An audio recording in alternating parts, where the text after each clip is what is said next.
Maraming mga fans ang nalungkot na aalis na si Boban sa NBA at lilipat na ng EuroLeague.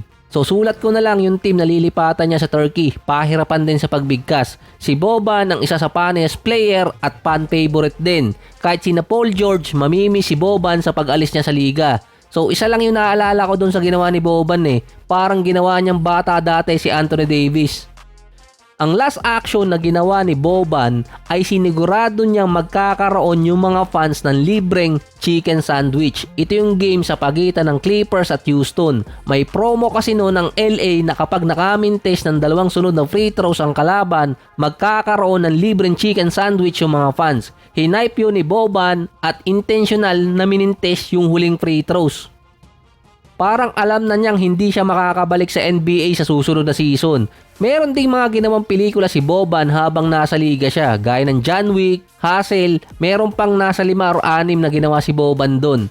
Part din siya ng 2010 NBA draft class. Hindi siya napili noon pero bago talaga siya pumasok ng San Antonio noong 2015, naging 3 straight Serbian League MVP si Boban.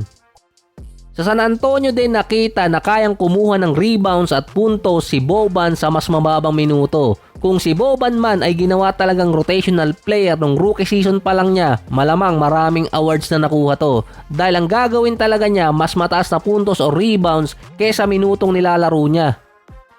Kaya minsan makikita nyo na may pinopost sa yung ibang mga sports website na nirarank siya kina Kevin Durant, Steph, LeBron at kahit kay Michael Jordan. Dahil may career average si Boban na 8 minutes, 5 points, 3 rebounds, 0.3 blocks per game, nasa 52% sa field. Kapag titingnan kasi parang walang karapatang i-rank itong si Boban sa mga legends. Mas marami naman siyang 3-point shot kontra kay Ben Simmons na meron lamang 5, si Boban merong 10. Ito yung isa sa reason kung bakit si Boban nasasama sa rank ng mga player or mga legends gaya ni na Jordan, LeBron, Steph or KD. Meron kasing tinatawag na mga stat father ang NBA. Pero si Boban, statistical greatest player or statistical monster.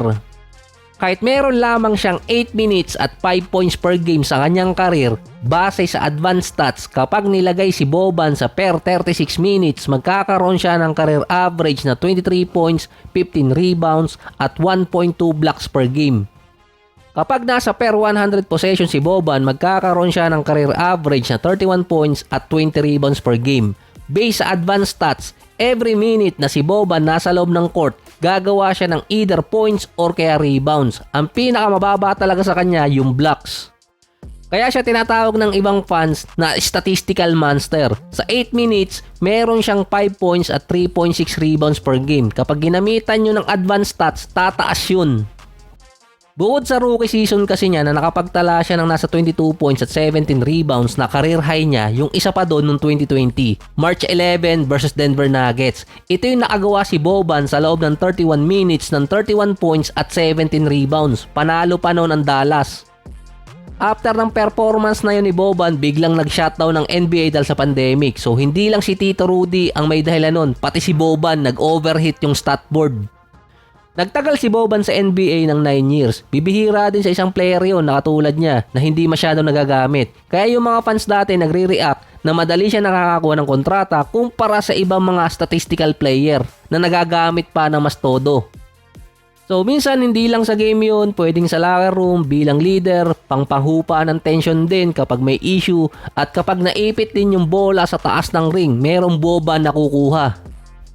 Yung pag-sign niya sa Turkey, meron deal doon na kapag nakakuha siya ng offer mula sa NBA, papayagan ulit siya makabalik at hindi yung kinakailangan pang i-buyout ang kontrata niya. May until January si Boban para makakuha ulit ng offer sa NBA na hindi siya pahihirapang makaalis. So nasa 36 years old na rin naman si Boban at retirement age na rin yun.